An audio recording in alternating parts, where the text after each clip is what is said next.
If you are a dude who struggles to apply yourself to a change that you know you want to do, you want to get fit, you want to give up porn, whatever it might be, but you keep not doing it, you do for a bit, a little bit, then you don't. You do for a little bit, then you don't. This video is for you. Stick around at the end because I'm going to give you a powerful strategy on how to actually follow through on things forever with one very simple trick.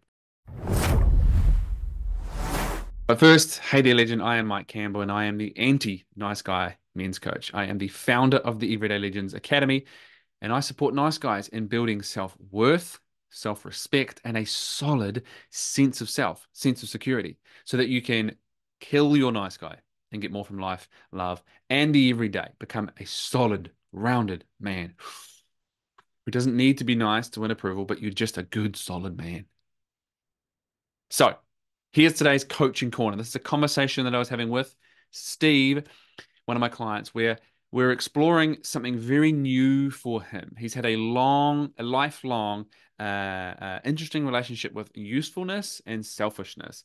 And there's a lot to this, but I'm going to do my best to condense it very quickly.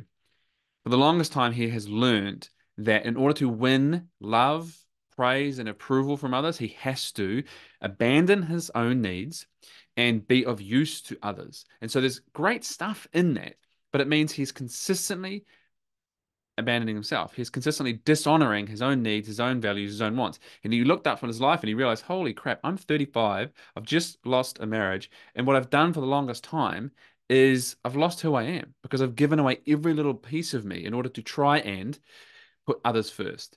And so we enter into this very common challenge for a lot of men where we place, I only have worth when I'm useful. Now, the answer isn't to not be useful, but it's to put down all the shit that's connected and attached to that. Because what it also says is any kind of act of selfishness is putting myself first. As Steve said, I feel terrified by that. There's a repulsion to being selfish because that means all of the judgment that might come with that because of how I've learned and what I've judged in myself, but also because if I'm not being of use to others, then I can't win praise, approval, and love. And so, as I said to him, brace yourself for this, Steve. This might sound challenging to your ears, but all of that usefulness has actually been in service of your insecurity. That's a selfish act. So one of the things that he gets to do is he gets to break down and reform what being useful is and break down what being selfish is. Because being selfish is about prioritizing yourself. Not all the time. That doesn't mean that you become a self-centered, self-absorbed prick. That's the other end of the spectrum. That's so far, it's decades away. That's an edge that we think we're close to and we're miles from. But honoring yourself, your needs, your wants, and your values, that is something that you absolutely must do because it builds you up. It makes you stronger and more capable, and you can show up and be of better use to others. So, as we're exploring this, this is a challenge for him. And one of the things that we're exploring is commitment and what that means for us. And there's a perfect opportunity here for Steve to start committing to honoring himself and his needs and his wants. And it's going to bump up against this whole hang up that he's had for so long around being selfish, right? And so he has to continually redefine what that word is, not being selfish, self-absorbed prick, but just honoring himself and looking out for himself. So we entered into this very simple realm of commitment. Here's the thing to do. Instead of trying to do this, I'm going to work on doing this, is to actually make a statement that immediately brings you into needing to shift and step up into being that person. And that is, this is just what I do now. This is who I am now. So I'm going to give you some examples of how this has played out for me and other clients, but how we're using it here for Steve in this example. So you might be able to take this and put this to use somewhere else.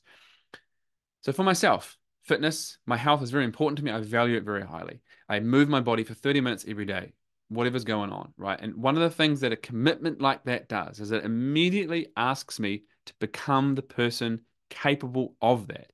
And so when it comes to moving my body, it's just who I am. And there's something so immensely powerful in that statement. It's just who I am. It takes out all the wriggle room. And this is where and why a lot of men won't commit to specifics in their life, regardless of where that is. Because if I don't have specifics, I can wriggle out of that. And that impacts me and everything in my life.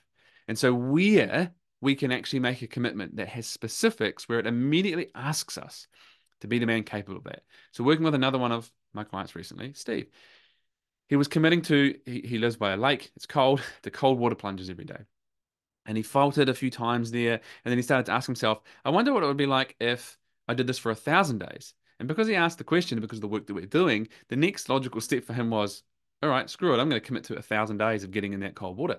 Now, the thing about that commitment is it's specific, it's big, it asks him to come into confrontation with himself and all of his crap, all of his insecurities immediately and consistently. Every day he has to meet himself. And so the line that is in there is this. I have to get in the lake because it's just what I do. I've committed to it. It's just who I am now. It's just who I am. It's just what I do. And so there's so much power in that because I have to make my life work so that I can make that happen, right? I have to consistently be and become the man capable of that. To another example, another Steve, where he was trying to give up vaping and it wasn't really working and it wasn't really working and it would for a while and then stress would happen and he'd go back to it. And it's because he hadn't fully made the decision. He hadn't fully made the decision to quit, to be a non-vapor, let's say. And so we went through a little ritual and a process, and the end result was he threw the vape away to a place that he could not get it. And there was a lot of confrontation in that moment. But what he was saying to himself was, I no longer vape. And by getting rid of it, he made, because he can go and find another one, he can buy another one. But it was what was going on and the symbolism in that moment of saying, I no longer vape. This is who I am now. And there was such a powerful shift from every other time he had tried to give up vaping because he had made a fundamental choice about who he was. This is who I am now. And so, yes, he will come into confrontation with himself when there's temptation, but because he's made a fundamental shift in who he is and what he's about, he has to consistently be that person. He has to consistently invited to becoming the man who, this is who I am. I no longer vape. And so, for the example, back to our first Steve, maybe I have to have some different names when I'm talking about different guys. I keep their names private. A lifelong challenge with being selfish and honoring himself, right? Putting himself first in occasion. That doesn't mean we're putting ourselves first all the time, that we never honor and look after and be useful to others. No, it's about honoring yourself and allowing yourself to come first. Fill yourself up so that you can be of better use in the community to the people that matter in your life. And so the invitation for him is to actually make the choice.